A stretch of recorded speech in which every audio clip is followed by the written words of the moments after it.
Friends, chapter number 2, Sources of Corporate Finance. Sources of Corporate Finance. In this chapter, we have studied what are the sources of corporate finance. There are different sources of corporate finance. आप सभी जानते हैं कि कोई भी business बिना capital के नहीं चल सकता। हर एक बिजनेस के लिए कैपिटल की आवश्यकता होती है।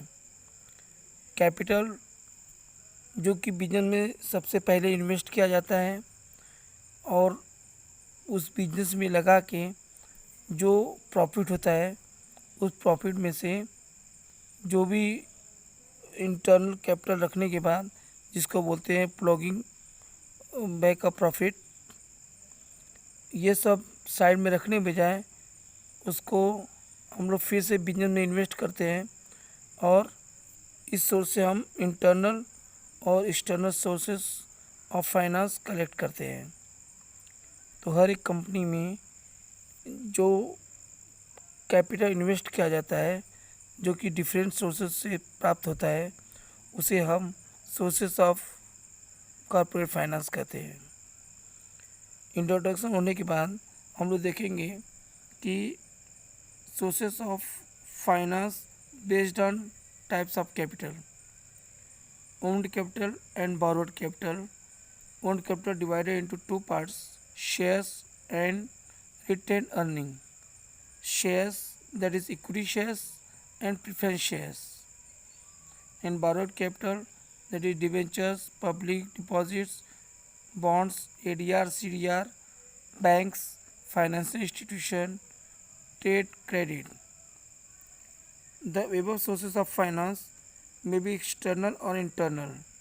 External sources when capital is raised from outsiders, and internal finance when capital is made available from within the organization. In this type, we collect different sources of finance in any type of business. So, owned capital, borrowed capital, this is the two factor that is affecting the company from which sources collects finance. Finance सभी व्यवसायिक क्रियाओं की कुंजी होती है। बिना finance की सहायता से व्यवसायिक क्रिया आगे बढ़ नहीं सकती। विभिन्न व्यवसायिक क्रिया में फाइनेंस का योगदान देता है, जैसे परचेस करने में, प्रोडक्शन, मार्केटिंग और भी कई क्रियाएं होती हैं। यह प्रत्येक व्यवसायिक क्रिया को देखता है। तो इस प्रकार फाइनेंस किसी भी व्यवसायिक प्रस्ताव का केंद्र बिंदु होता है। व्यवसाय का आकार और उसका प्रकृति के हिसाब से कोषों की आवश्यकताओं का निर्धारण होता है। व्यवसाय संगठन विभिन्न स्रोतों से विशाल फंड जुटाते हैं या प्राप्त करते हैं। तो बिजनेस के लिए उपलब्ध अलग प्रकार के सोर्सेस का वर्गीकरण किया जाता है, external source and external source. External source एवं एक्सटर्नल सोर्स को अवधि के आधार पर विभिन्न प्रकार से वर्गीकृत किया गया है। एक दीर्घकालीन स्रोत, अल्पकालीन स्रोत। दीर्घकालीन स्रोत दैट इज़ लॉन्ग टर्म, इसको हम लोग डिवाइड करेंगे स्वामित्व पूंजी, उधार पूंजी। स्वामित्व पूंजी means that is a owned capital and second is borrowed capital. Owned capital में shares and return earning, and shares में equity shares, preference shares, and borrowed capital में debentures, bonds, loan from institution, loan from banks, public deposit, trade credit, bank credit etcetera. इसके बाद हम लोग देखेंगे shares. According to section 2013 section 2 sub section 84, अंश का मतलब किसी भी कंपनी के टोटल शेयर कैपिटल के उस भाग से है जिसके अंदर स्कंद भी शामिल होता है, स्टॉक भी शामिल होता है। अंश एक यूनिट है जिसके द्वारा अंश पूंजी विभाजित होती है।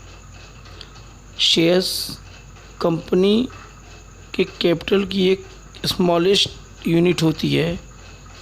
कंपनी का टोटल कैपिटल छोटे छोटे टुकड़ों में विभाजित होता है, उस प्रत्येक हिस्से को अंश कहते हैं। अंशों की विशेषताएं, फीचर्स ऑफ शेयर्स। सबसे पहले आता है मीनिंग। शेयर्स कैपिटल का स्मॉल यूनिट होता है। वह शेयर्स अंशधारक को उसका ओनरशिप बताता है। प्रत्येक अंश का एक पृथक क्रमांक होता है, नंबर होता है जो अंश प्रमाण पत्र पर छपा होता है। अंश सदस्य की चल संपत्ति होती है। अंश किसी भी प्रकार का दृश्य वस्तु नहीं है। यह अंश प्रमाण पत्र के अथवा डीमैट शेयर के रूप में दर्शाया जाता है। प्रत्येक शेयर का एक निश्चित मूल्य होता है जिसे मुद्रा में दिखाया जाता है, बताया जाता है। इसका मूल्य निम्नानुसार व्यक्त किया जाता है। जैसे जो वैल्यू ऑफ शेयर्स होता है उसके अंदर फेस वैल्यू होता है। This value is the return on the share certificate and mention in the memorandum of association. And issue value, it is the price at which company sells its shares. For example, issue at par or at premium or at discount.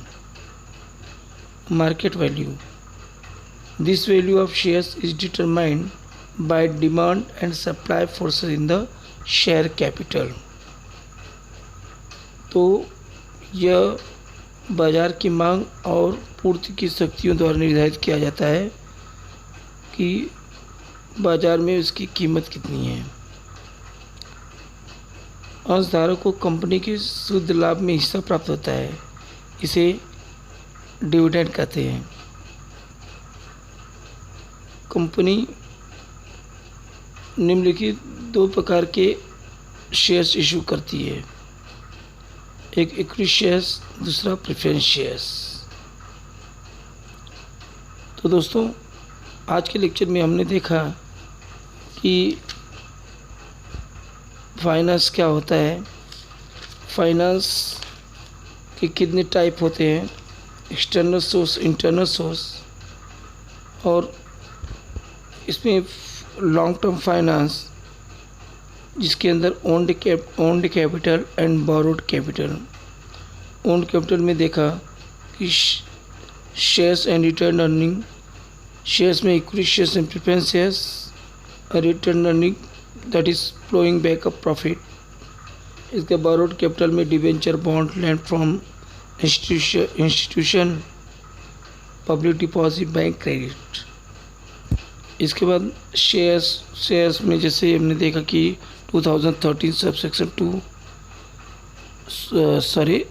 2 sub section 84 के अनुसार हमने देखा कि shares का मतलब कि वो total shares का एक पार्ट होता है जिसमें स्टॉक भी इंक्लूड किया जाता है। फिर फीचर ऑफ शेयर्स में हमने देखा शेयर्स एक स्मॉल यूनिट होता है, वो ऑनरशिप बताता है, इसका डिस्टिंक्टिव नंबर होता है, और यह इसका वैल्यू ऑफ शेयर्स जो कि face value, issue value, market value पे शेयर्स इशू होता है, और इसके दो टाइप। नेक्स्ट लेक्चर में हम लोग देखेंगे kinds of shares. So now today we have seen what are the different types of shares, that is equity shares and preference shares. Next lecture we will see what are the different types of equity shares. Thank you.